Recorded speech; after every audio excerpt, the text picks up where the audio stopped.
Melakim Bête, 2 Kings chapter 5.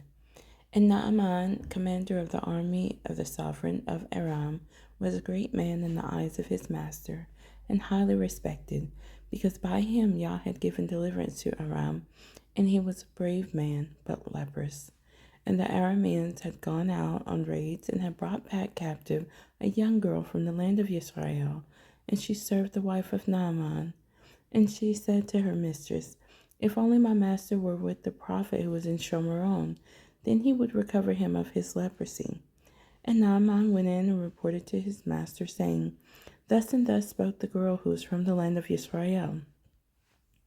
And the sovereign of Aram said, "Go, enter, and let me send a letter to the sovereign of Israel." And he went and took with him 10 talents of silver, and 6,000 pieces of gold, and 10 changes of garments.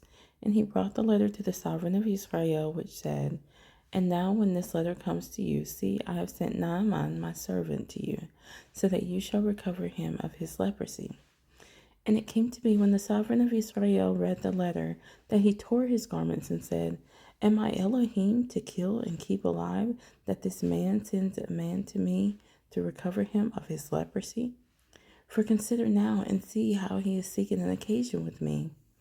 And it came to be, when Elisha, the man of Elohim, heard that the sovereign of Israel had torn his garments, that he sent to the sovereign, saying, "Why have you torn your garments? Please let him come to me, so that he knows that there is a prophet in Israel." So Naaman came with his horses and chariots, and he stood at the entrance of the house of Elisha. And Elisha sent a messenger to him, saying, "Go, and you shall wash 7 times in the Jordan, that your flesh might be restored to you, and be clean." But Naaman became wroth, and went away, and said, "See, I said to myself, he would certainly come out to me, and stand and call on the name of Yah his Elohim, and wave his hand over the place, and recover the leprosy. Are not the Abana and the Pharpar, the rivers of Damascus, better than all the rivers of Israel? Could I not wash in them and be clean?" And he turned and went away in rage. And his servants came near and spoke to him and said, "My father, if the prophet had spoken to you a great matter, would you not have done it? How much more then when he says to you, 'Wash and be clean'?" Then he went down and dipped 7 times in the Jordan, according to the word of the man of Elohim, and his flesh was restored like the flesh of a little child, and he was clean. And he returned to the man of Elohim, he and all his company, and came and stood before him and said, "See, now I know that there is no Elohim in all the earth except in Israel. And now please take a gift from your servant." But he said, "As Yah lives, before whom I stand, I do not accept it." And he pressed on him to accept it, but he refused. Then Naaman said, "If not, please let your servant be given 2 mule loads of earth, for no longer is your servant going to make an ascending offering and slaughtering to other mighty ones, but to Yah.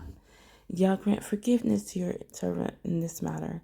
When my master goes into the house of Rimmon to worship there, and he leans on my hand, and I bow down in the house of Rimmon, when I bow down in the house of Rimmon, Yah, please grant forgiveness to your servant in this matter." And he said to him, "Go in peace." And he went from him some distance.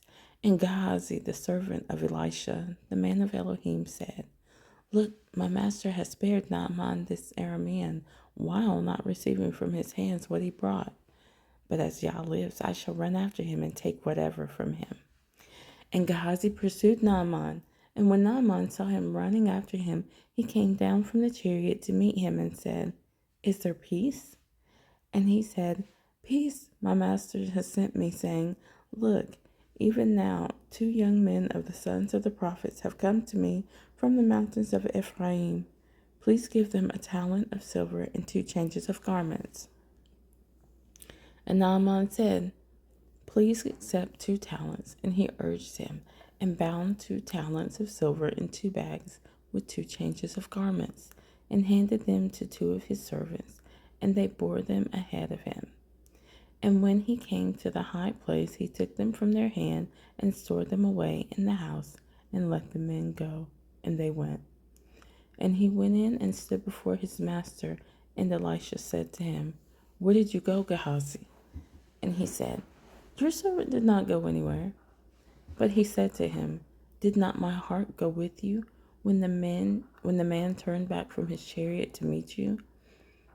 Is it time to accept silver and to accept garments and olive trees and vineyards and sheep and cattle and male and female servants? So let the leprosy of Naaman cling to you and your descendants forever." And he went out from him as leprous as snow.